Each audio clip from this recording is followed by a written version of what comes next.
Why I avoid people, a reflection on life, time and relationships as someone who embraces Stoic philosophy. As someone who has internalized Stoic philosophy, I've come to realize that life, time and relationships are perceived quite differently as we grow older. Over the years, I've learned that time is not infinite, and this realization has made every moment feel like a precious gift. In my younger years, I was the kind of person who was always there for everyone, friends, family, neighbors, because I felt I should be. But now I understand that not every connection is worth the energy it takes to maintain. The value of time. As we age, we begin to understand the true value of time. In youth, we often waste hours on meaningless conversations or obligations we take on out of guilt. But now, time feels like a limited treasure. It's no longer something I can afford to squander. Every sunrise, every meaningful conversation, every quiet moment now holds deeper significance. I've learned to protect my time, giving it only to things and people that bring me joy and align with my values. Relationships change, and so do we. Stoic philosophy teaches that we can control our reactions to external events. Through this understanding, I've come to realize that not every relationship is meant to last forever, and that's perfectly okay. Life moves forward, and we do too. In my younger years, I believed that relationships required constant effort to maintain. I would attend every event, remember every birthday, and stay in touch even when I was emotionally drained. But now, I know that not all relationships nourish you. Some deplete you. I no longer waste my energy on connections that no longer align with who I am. The relationships I keep now are ones that are reciprocal, based on mutual love and support. Trust becomes more complex.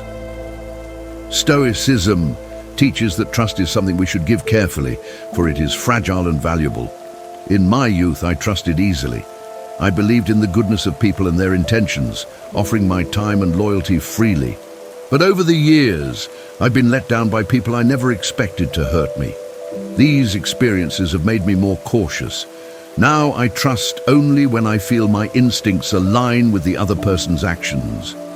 I've learned that it's okay to protect my peace, even if it means walking away from relationships that are no longer healthy. Trust is still possible, but it's earned over time through consistency and mutual respect. The world has changed, and so have we. The world has changed in countless ways, and sometimes I feel the loss of deeper human connection. Technology, while convenient, has created barriers to real, authentic communication. People are more connected than ever, yet many of us feel more isolated. I long for the simplicity of past times, when shared moments weren't interrupted by screens and distractions.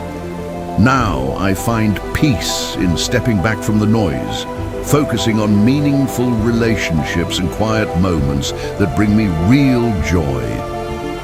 Solitude is not loneliness.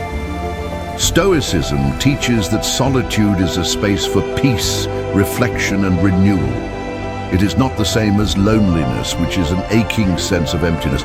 Solitude is a choice, a chance to reconnect with oneself.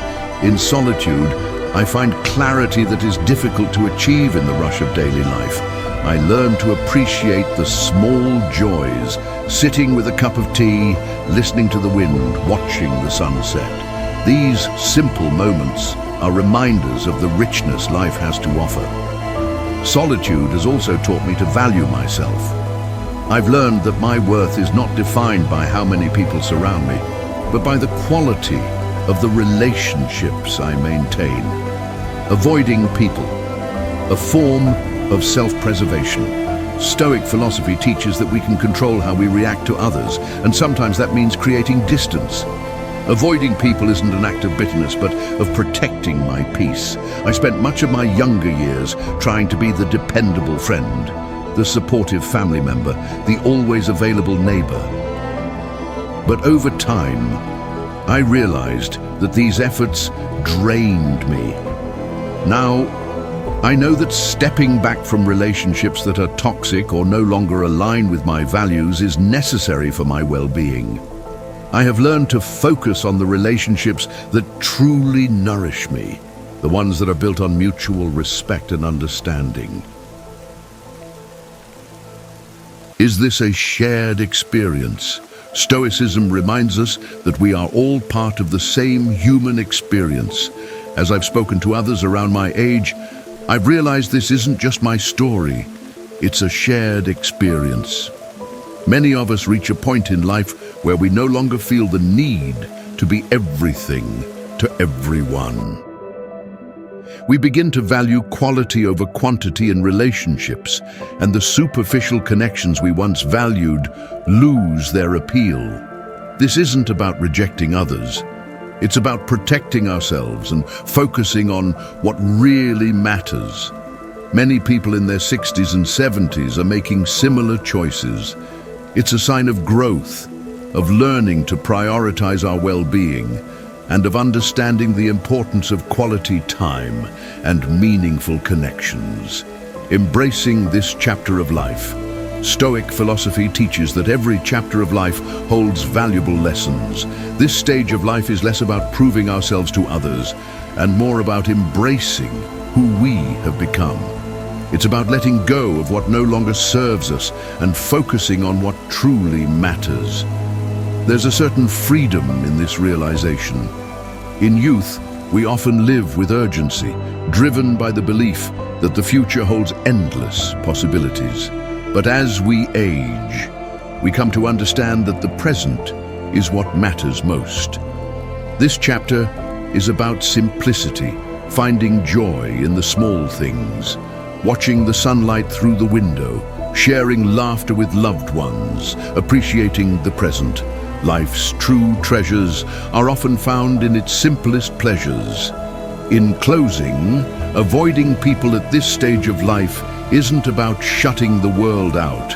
It's about protecting the peace we've worked so hard to find. Life at this age is a chance to focus on what truly matters: meaningful relationships, moments of joy, and inner calm. It's not about bitterness or regret. It's about living intentionally. This chapter of life is ours to embrace, so let us choose simplicity, authenticity, and gratitude, and make this stage one of true fulfillment.